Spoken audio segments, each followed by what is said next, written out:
Good morning. We continue to track the tropics at CBS Miami. I'm meteorologist Liz Horton in CBS 4 Weather Control with the latest look at what's going on with Hurricane Irma. The 8 a.m. advisory shows winds have strengthened to 120 miles per hour. Hurricane hunters have just flown through the storm and have been able to bring us some more details about the intensity.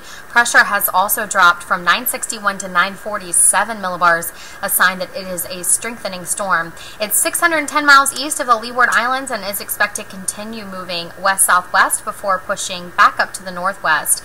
You'll notice that the National Hurricane Center predicts it will become a Category 4 storm as it's off the northern Leeward Islands by early Wednesday morning and continue to stay a Category 4 storm as it pushes just north of Puerto Rico and the Dominican Republic.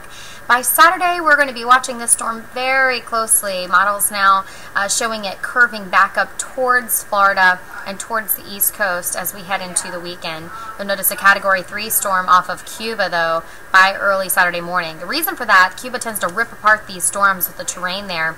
They don't usually do too well once they get to Cuba. So we'll just have to see if that forecast holds down to the west or moves back up to the north slightly and impacts the Bahamas a little bit more. One thing is for sure, significant wind impact for definitely the northern Leeward Islands on towards portions of Puerto Rico, Haiti, Dominican Republic, and then on up towards the Bahamas.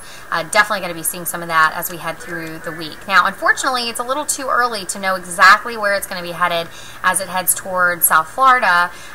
So we're just a few days away from getting a little bit of a clearer picture. But I will say sea surface temperatures are going to aid in keeping the storm pretty strong. They like to have very warm water, and it's going to be moving over very warm water, and that of course would keep it a very strong storm. So notice the model forecast. They take it up towards South Florida, both the Euro and the GFS now more in agreement. Of course, there's a little bit of diverging path here, but you can see by Sunday really do have a bullseye here on the South Florida region. So we are going to have to watch that very closely.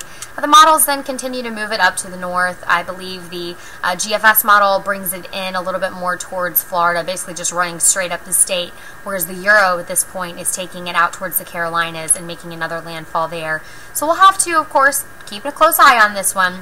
It's still way too early to rule a particular forecast, but we will be watching and waiting as each new advisory is issued. Other than that, we still are looking at a couple of other waves. We have one east of Irma. Right now, this one has a 70% chance of development in the next 5 days, so we'll be watching that one pretty closely. And then also near the Bay of Campeche, our eyes are on a wave that has a low chance of development, about a 30% chance in the next 5 days. So we'll be watching that as well. Thanks again for tuning in here online. You can always get the latest tropical weather update here at cbsmiami.com.